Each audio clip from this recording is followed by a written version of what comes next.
All right. This is Charika bringing you an inspirational read. This energy is Friday the 13th. So let's dive in and see what we need to know. Let's go over the day. It's a beautiful energy. It's beautiful. And it's perfect timing. Let's do this. Let's dig in. Yeah, a little rough, but I'm not a robot. So this is me on Friday the 13th. So here we go.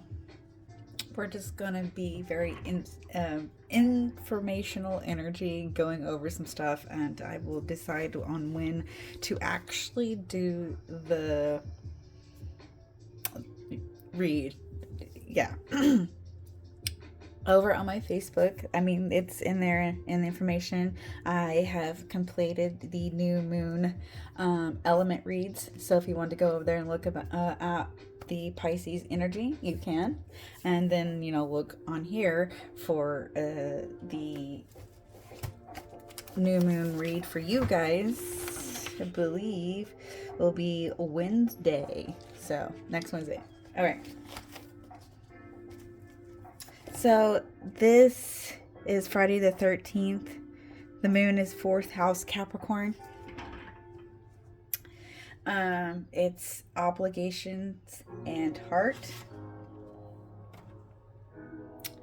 And then the energy here is about the thinning of the veil. It's structural shadow work, looking at your foundations, seeing what is strong and what is hollow. This is really about how we are going to discuss the energy here. The moon is waning crescent, so this is a very grounded energy. So looking at the classic energy, the Rider-Waite-Smith energy, the Capricorn energy. Oh, no. See, I knew I needed to pull it this way. Okay. Okay, yes. The Capricorn energy here. Oh, and I got to do it like this. Okay, so this is actually looking at the loose chains. What habit is keeping you stuck? Time to remove the chains. The Death card, the number of the day. Pluto card. This is about transformation of the old self. The Sun is allowing something to end so the new moon can be fresh. Together, grand clearing. Purging deep toxic fear of family cycle that has been around for a long time. Then we have the Four of Pentacles energy. This is the shadow of Capricorn. What are you holding too tight? What are you clinging to so hard that your hands are too full to receive something better?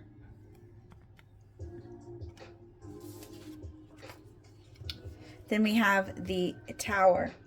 Pluto is doing the work, the breakthrough. Don't fear the crash. The lightning is clearing your path to build a more solid ground.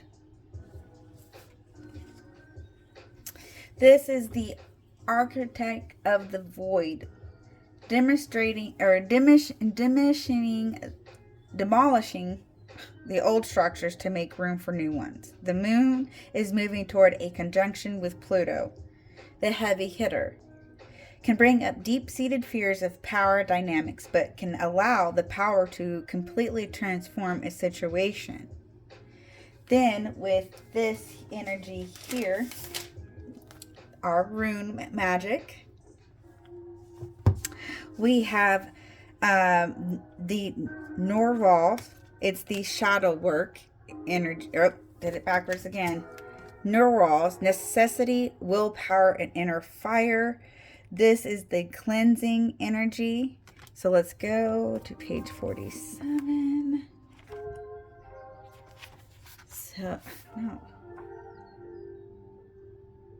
no.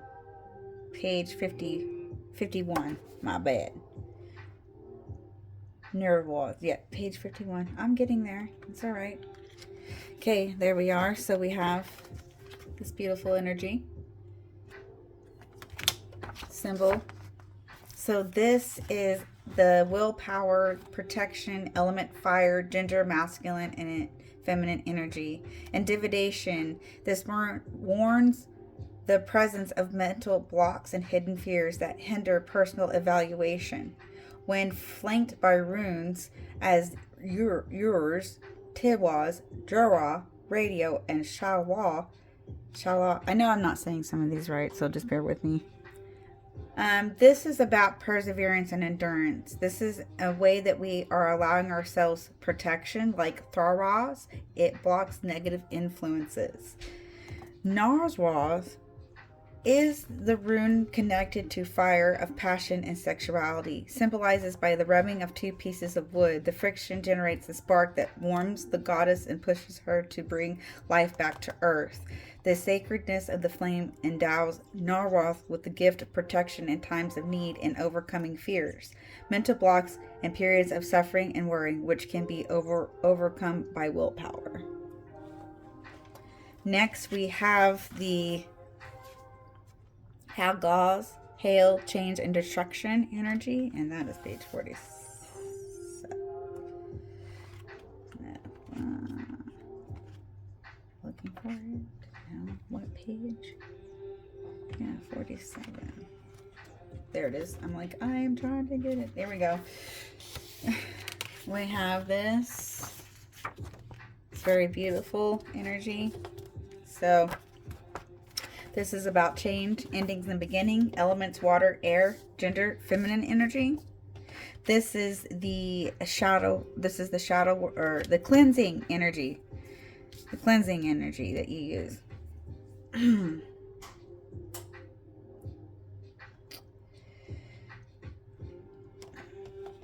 This is about sudden change, rebuild, the unconscious and direct towards creation of reality, turning negative into positive ones.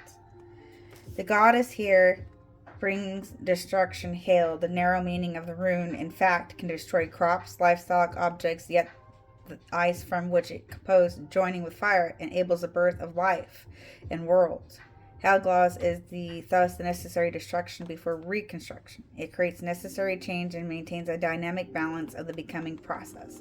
Being the first rune of the second Ayat, it also represents the beginning of a new cycle at the end of the previous. Okay. So there's this energy of Venus and Saturn. Today's Friday, so there's Venus energy, and then we have the Saturn influence. This is mastery of love. Saturn influence, karma, and commitment.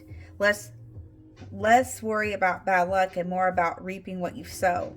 Venus in Aries, moon cautious. And so Capricorn and Aries. So there is this energy of how we want to be bold. There's a tug of war of a impulsive energy, but there's a voice that is telling us to wait and plan. And then there is the candle magic here. The first energy here of this is the long-term stability. So there is the mountain magic. Brown, green color candles. So this is the ground intentions. No quick fix. We're asking for discipline to reach the goal. Clearing the path. This is the moon and Pluto energy. The dark moon phase. Write out the structure that could feel like dead weight. Burn the paper, which symbolizes the decomposing of the old self. Earth honoring, which is the charging energy. We charge our stones with the grounding energy of this moon. that is the candle magic energy for tonight. So that is kind of the information there. So definitely, if you want to know more, definitely go look at the other videos and stuff like that and book you an individuality reading. And I will try to work on a read for tonight. But anyways, this is just a very informational energy here for you guys. I do appreciate your time. And just like we all are, we're all learning. So we're here to move through and have a wonderful year. All right. Anyways, that's that. Thank you very much.